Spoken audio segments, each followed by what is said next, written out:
This is now about Jim, because if you were at the TUC March in central London last week, you would have been struck by the sea of placards and banners that were carried along the route by the tens of thousands of people who marched. Well, a project between the Museum of London and students at Goldsmiths University, members of the public were asked to bring back to the museum, donating anything they picked up on the march, maybe a placard, perhaps a leaflet, or even anything that relates to the protest. And Jim has been down there this morning. Morning again, Jim.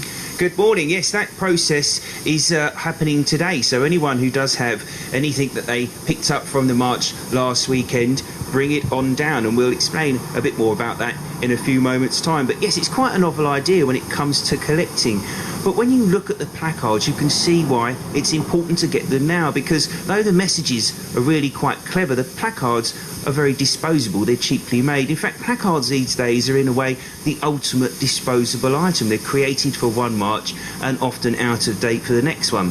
Now, I'm joined by Cathy Ross, who's the Chief Curator at the Museum of London, and Guy Atkins from the MA in Art and Politics course at Goldsmiths. Cathy, people who were on the march, they're invited to bring their placards down, as I mentioned, and it's very interesting when you look at them to see how they differ to the regalia of the past, from past protests. Well, that's very true. I mean, in our collections, we've got quite a lot of placards from the past, including from the suffragette movement in the early 20th century.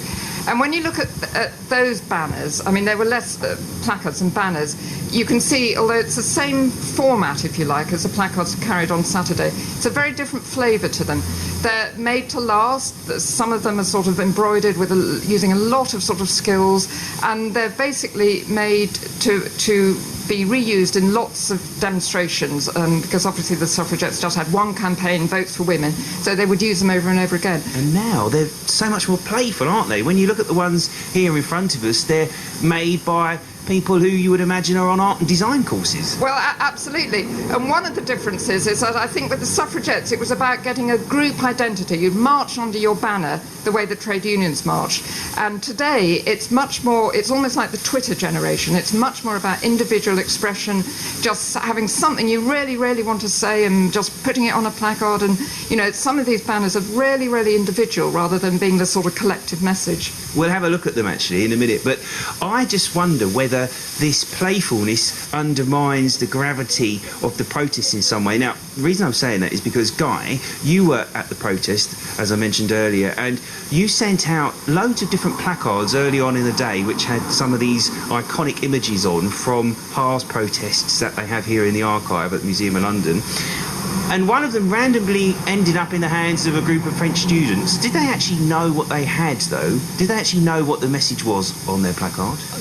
They didn't, but in many ways I thought that was fantastic, actually, because it brought more people into the experience of the march, and also for them to engage with the history of London's protest. I mean, for the one, as I remember, those four guys on Boris bikes who picked up that placard, had the Bertrand Russell placard, and thought it was amazing. They were just amazed that they had this thing and they were able to take it away with them. Okay, so what you're saying is, in a way, it moved them, and I suppose got them more interested. Fair enough. Okay, well, look, let's go back to the protest for a moment, because I was there last weekend and I spoke to a few people who were on the march, and I think it would be good to hear, in a way, what these placards were saying audibly, verbally, in the real world. Let's have a listen.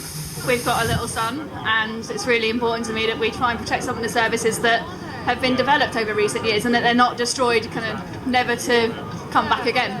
So where are you from then? Fire Brigades Union, South Wales. Probably pretty obvious why you're here, but tell me anyway.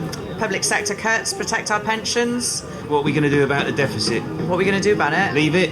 No, we've got to do something about it, but this isn't the way to do it. We need to get the tax off the people that owe all the tax, don't we? Why is this not the way to do it? Because you're making working people's lives worse than they already are. Do you think the cuts are too much, too soon? Yes, definitely. How can you be so sure?